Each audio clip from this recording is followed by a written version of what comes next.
motion pictures that you're about to see were produced by the newsreel facilities of Cosvin. They were captured several months ago near the Cambodian border by elements of the 173rd Airborne Brigade. Now, many of the captured newsreels were damaged or of poor quality, but we salvaged enough film to provide a good close-up look of the Viet Cong and their operations. This is the Viet Cong as the Viet Cong would like to see themselves. In the first sequence, we take you behind enemy lines for a series of reports of the VC in combat. Now, these scenes of preparation and action were probably staged, but they do show the Viet Cong tactics and techniques.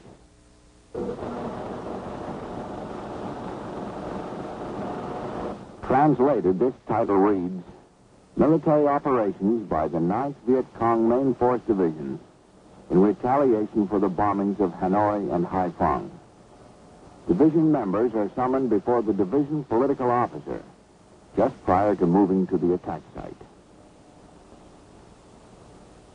Squad and platoon leaders wear banners proclaiming their determination to avenge the bombings of the North. Similar pledges are printed on cards fastened to the hats of individual soldiers. Here, the division political officer presents ropes to regimental political officers as a sign of his confidence that the battle will be won and prisoners will be taken.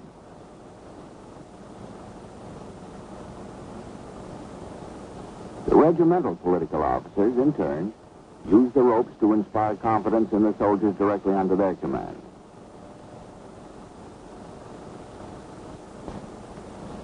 The bugler sounds the attack, and the individual platoons and companies move on foot to their respective positions.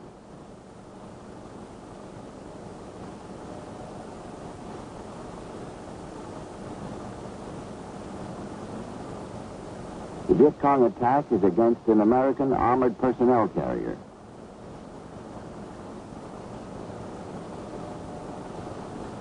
The vehicle is destroyed and several members of its crew are killed.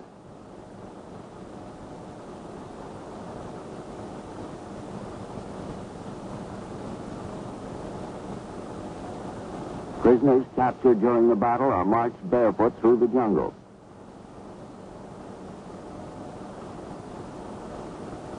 Next, we have a series of newsreel sequences on Viet Cong attacks against Allied units in South Vietnam. With Tay Min's Black Virgin Mountains in the background, the communist guerrillas make ready. Women and children carry supplies and ammunition to the designated depots.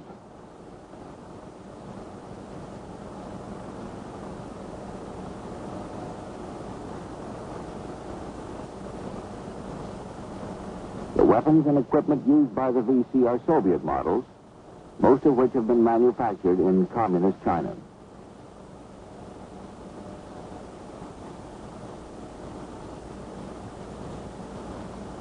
The first attack will be against a South Vietnamese outpost, manned by soldiers of the Civilian Irregular Defense Group, the CIDG.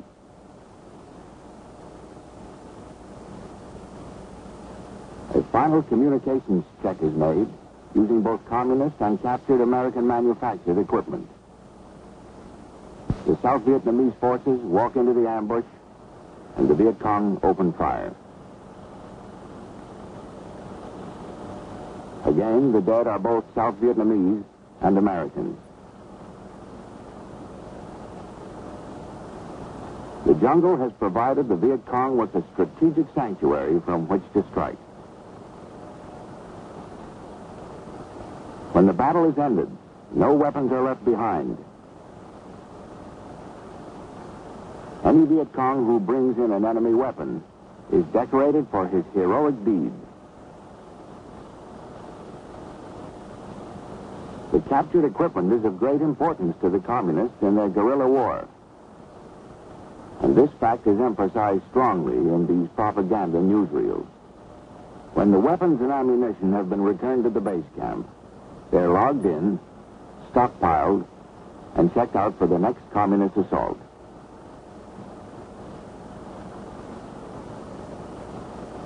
The enemy in the Republic of Vietnam makes use of every tactic, old and new, in guerrilla warfare.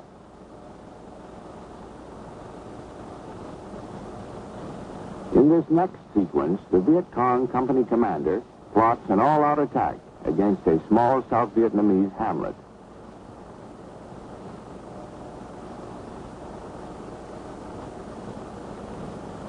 The bugler once again sounds the charge, and the VC stream out of the jungle to overrun the settlement.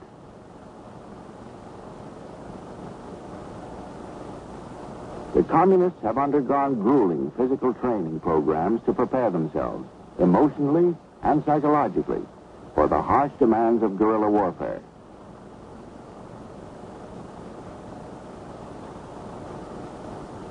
Attacks such as the one shown here are undertaken to harass Allied units in the area.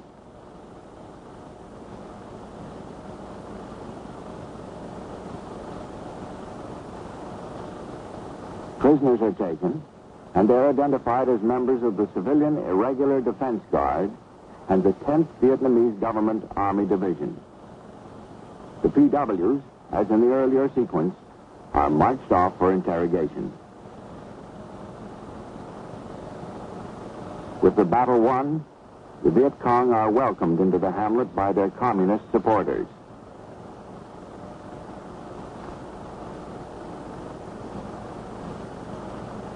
And according to the original newsreel commentary, a special program is presented by the women of the settlement in tribute to their so-called liberators.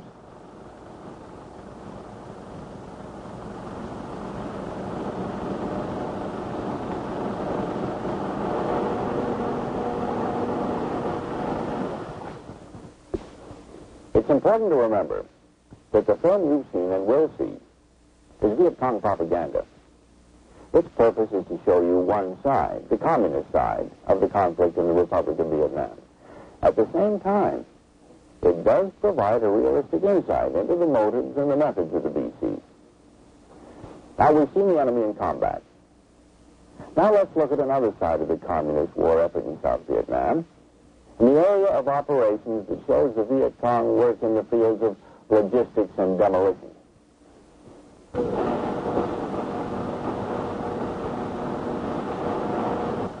Much of the food, weapons, and equipment used by the Viet Cong is transported into tactical areas by walking the material across the countryside. Here, bags of rice are carried across a river and into the jungle.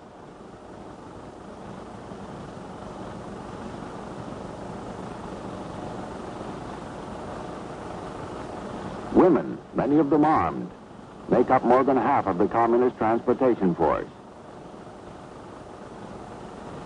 Another of the primary means of transportation is by bicycle.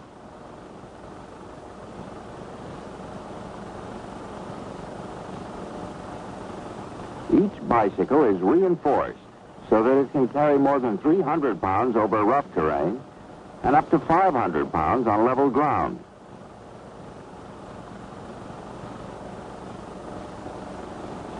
The Viet Cong are equally thorough in their utilization of captured weapons and equipment.